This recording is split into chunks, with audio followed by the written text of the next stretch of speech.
Alright, here's a quick look at the dash, and best lighting I could really get. It's a bit rainy out, but here it is.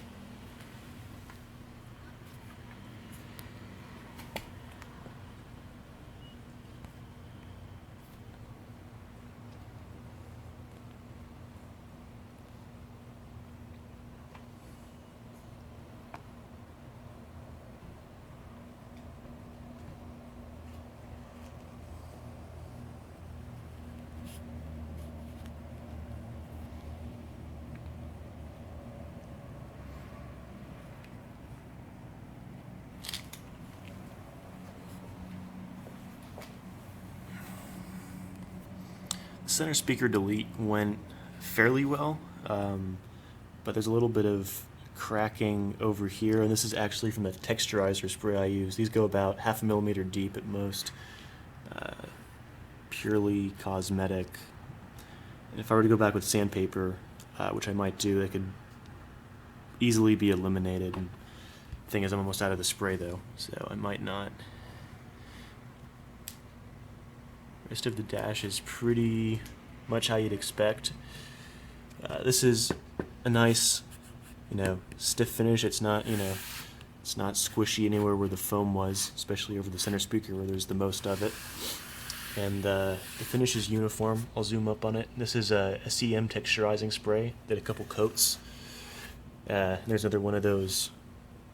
Can't even get it with the camera. One of those cracks, or kind of just where it set overnight. I guess it shrunk up a little there.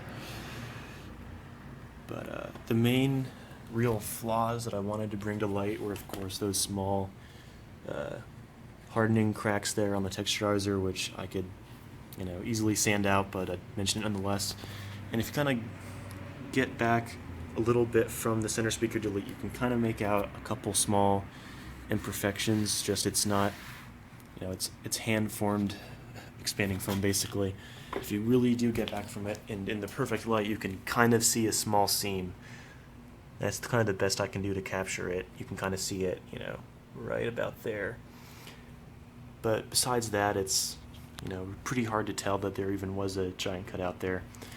The last kind of flaw that I think is worth showing is that from the perfect angle and the perfect lighting, this actually does a pretty good job. Right about here, there was one of those, the biggest crack on this half of the dash was through, of course, the instrument cluster hood, and it went all the way through. I had to grind out all the way through this, so I could actually put a finger or two in there, and that all had to be built back out with foam. And it's pretty good, but it's not perfect. So kind of comes with the territory when you're using literally like Lowe's rattle can products to redo a dash instead of just having it covered in leather or vinyl. So anyway, that's pretty much what I wanted to show you. I'll shut up now, kind of just give you some other angles.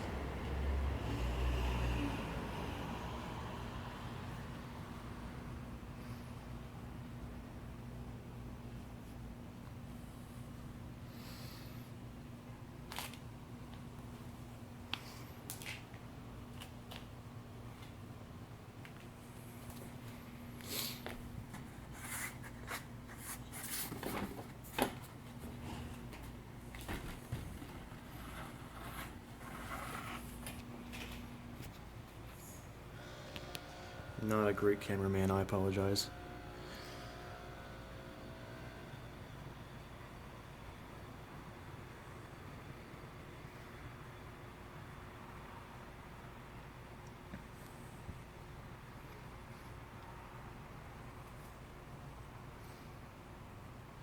There are a little bit of these larger dots in here.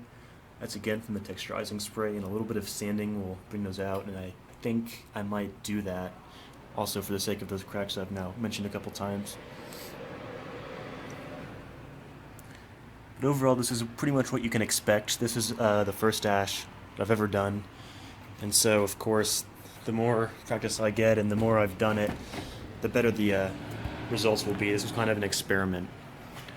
So anyway, I will close the video with that.